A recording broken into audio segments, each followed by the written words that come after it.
Hi everyone, this is a new game called The Eighth Continent. It's an interactive visual novel, and it's really cool. I've played part of it before, and I wanted to do another playthrough for you all to see. It's on the Android App Store. I don't know if it's on any others, but probably. Go check it out. I'll leave the link in the description. Welcome! You're about to embark on a great adventure. You play as Morgan, the hero of this tale, and it is your choices that will guide the story and determine the fate of the people in it. As you read, turn pages by touching or swiping the edges of the screen or by using the arrow buttons at the bottom. Your progress through the story will be saved in a bookmark. Every choice you make and every achievement you attain will be recorded automatically in your selected bookmark slot. Before setting out, you'll need to choose a bookmark save slot. Okay. Enter your initials. It's fine. You wake up and the ambience in the room seems different. The alteration is perceptible behind the closed curtains, someone gently toning down a dimmer switch. You try to roll over, get back to sleep, but then you hear a faint crack in the distance, like the sound of a stone landing on a marble floor. That's odd. Suddenly awake, you're out of bed and peering through your bedroom window. A huge flower of black is blooming across the horizon, like Indian ink pluming through the water. You can feel the house starting to shake. Will you watch the dark cloud in the far distance, or will you look at what's happening in the street below? What's happening in the street below? On the road, you can see a few people milling about in their nightclothes, pointing at the sky, shouting, asking each other questions. Suddenly, they rush to your side of the street, running and scrambling into your neighbor's house. Then you see why. A vast crack has appeared down the center of the road, rocking the parked cars. For a moment, there is stillness. But then the rift opens up. With a huge grinding, deafening roar of tearing rock, you watch the ground drop away. Half the street disappears into a fissure. Then another giant shudder rocks the house, and you are hurled back into your room. Outside there are screams. A car alarm starts blaring. Time to get out of here. Glass bulleting around you, shredding the curtains, peppering the bed in which you'd been sleeping moments before, you scramble to your feet. Where did that wind come from? The house is swaying. Somewhere outside, the car alarm is screaming, until it disappears, the sound swallowed by the roaring gale, and someone outside is shouting at the top of their lungs. You cannot hear Mom, nor Dad. You cannot hear your baby brother, Ben. You lunge toward your bedroom door and wrench the handle, but it won't budge. The Duralock electronic deadbolt must be malfunctioning. You're trapped in a collapsing house. You're going to have to hack your way through, and fast. Hack the lock. Press this minigame's help button to find out how to play. Note, this minigame and all others in this book can be expanded by pressing its maximize button. Okay? How to hack. The circuit is made up of jumbled up fragments of wiring. Pressing them makes them rotate by 90 degrees to the right. Wires that are connected to the terminal at the top left of the board are live. A live connection from the terminal to the lock activation connector at the bottom right completes the circuit and bypasses the lock. You have limited time. Complete the circuit before the power runs out. Alright, let's start.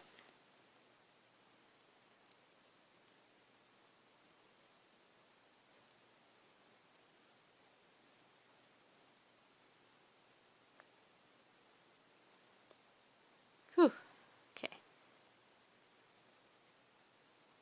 Cool.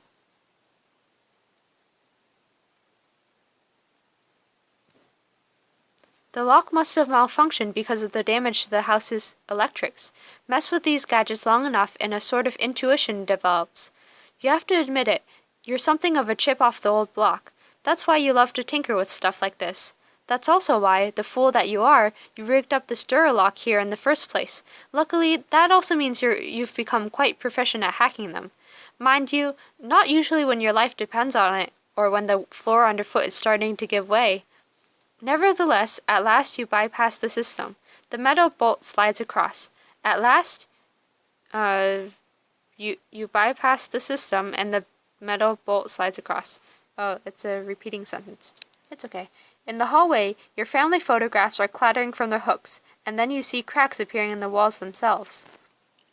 Thickening streams of dust and then plate-sized slabs of plaster fall from the ceiling into the rippling carpet. What now? Head for Ben's room, because he's my baby brother, to check he's not still in his cot. As you rush forward toward your brother's room, you hear a strange groaning above you, and suddenly, where you had loitered just moments ago, a huge cylinder of concrete crashes through the ceiling and floor, leaving a huge hole. The chimney pot, let loose like a cannonball. Above his cot, Ben's musical mobile, a dangling array of farm animals with smiling faces, is tangled and giving off a strange warped melody, but his cot is empty. Looking out the window, you see what you had not dared to hope for. Mom is sprinting across the garden, a bundle in her arms. Above the din, you can hear that Mom's bundle is crying, "Ben!" But where's Dad? From here you can still make it to Mom and Dad's bedroom to check Dad's not still there. Might as well. You scramble down the hallway, leaning on the banister that skirts around the top of the stairwell, and make it into your parents' room. But your parents aren't there. Through the window, though, you can see the city in flames, shimmering columns of smoke, tall buildings collapsing in a macabre silhouette. Before you even realize you've done it, you've snatched up Mom's asthma inhaler. Running into your parents' room, panicking, has set off an old force of habit, but there's no time to wait. You turn back to the landing, which has disappeared. The banisters have fallen through to the lounge below. The ribcage of the floor joists jut out of what's left of the collapsed hallway. +1 inhaler. Everyone must already be safe. Climb down the wreckage of the stairs and get out of the house. You manage to negotiate the crumbling staircase. Downstairs, the walls are screaming, the windows' frames snapping as the brickwork buckles. The grandfather clock nearly hits you as it falls, shattering on the floor with a clanging final gong. You hear a rasping yell, and it takes you a moment for you to recognize who it is. You have never heard your father's voice sound quite like that. "Morgan!" You run toward the kitchen, the quickest way out, but just as you are about to step in, a huge mass of wreckage falls through from above. It is the blackened brickwork that makes up a section of the chimney stack, along with a huge expanse of tiled roof piling after it. You'll have to push through this detritus to get to your dad. Scavenge the rubble. Let's see. How to scavenge. To scavenge for useful items, you'll need to clear away the piles of detritus. This is done by arranging similar junk items into lines of 3 or more, bringing any valuable loot that much closer to being unearthed. To rearrange items, simply select the first and then select one that adjoins it, and they will swap positions. Grab goodies by selecting them. Keep scavenging until you find the object you are looking for. It will be highlighted. Work fast. You need to find it before the timer expires.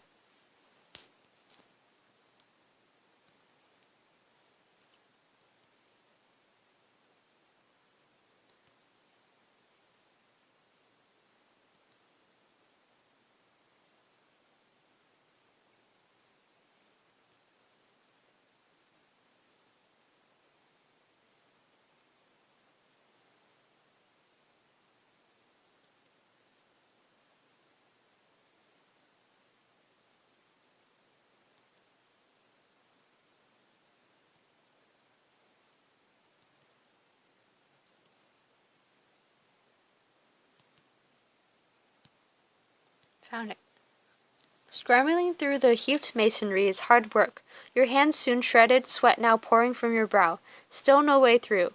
At one point, you find yourself pulling a dust-strewn carrier bag of tinned food from the kitchen wreckage. You are already conscious of needing these kinds of resources in their new world. Even in these first few moments of the time to come, you are already a survivor. And when a fresh bombardment of bricks falls from above, narrowly missing you, it is the survivor in you again who tells you that it is no use. You need to find another way out of the house. The front door looked pretty ruined, so I'm going to make my way through the house, heading for the back door. Miraculously, the living room... I guess that was an ad. The living room is clear of debris, this side of the house holding up rather better than the other. Without breaking stride, you snatch a handful of boiled sweets that lie on the dining table, and you tell yourself that born survivors would ignore the cutlery that is set there, stride past it. Born survivors don't pay attention to the three places: your father's left-hand setting, your mother's arc of serving spoons already arranged in front of her placemat, rattling now across the table, starting to fall to the floor. So, too, born survivors don't see Ben's high chair, scrubbed clean and ready for use, as if you were all about to break bread together. You make it out of the back door. You run straight into Dad's open arms. Morgan, thank God. With an anguished groan, wild-eyed, his hug is all-encompassing, sobs breaking his torso. Where were you? We looked, we called, but you didn't reply. We had to get Ben out. But there is no time to explain. A moment later, he has you by the hand and is pitching across the garden, indistinct chaos erupting behind you. He's heading for the bunker. At the bottom of the garden, you have an old underground shelter, a relic from the Second World War, what used to be your den when you were younger. Recently, Dad reclaimed the bunker as his workshop. Right now, though, it's either to be your family's refuge or crypt. Yeah, the bunker seems like a good idea. As you move out into the open of the garden, you notice a change in the sky. Black streaks have appeared across the already shadowed horizon, like ashen contrails that fall to the ground and end in thunderous explosions. You see them detonating from some distance, but as if they are somehow homing in on you and your father, the artillery barrage of projected volcanic bombs seem to be swinging this way. A moment later, you see the trees at the end of the garden incinerated by the bolts of fiery magma, and then the bombs are strafing towards you, hammering into the ground. Dad is pulling you even faster toward the bunker and towards the approaching explosions. I think this is a good place to stop, because I need a break, but I'll keep going with this.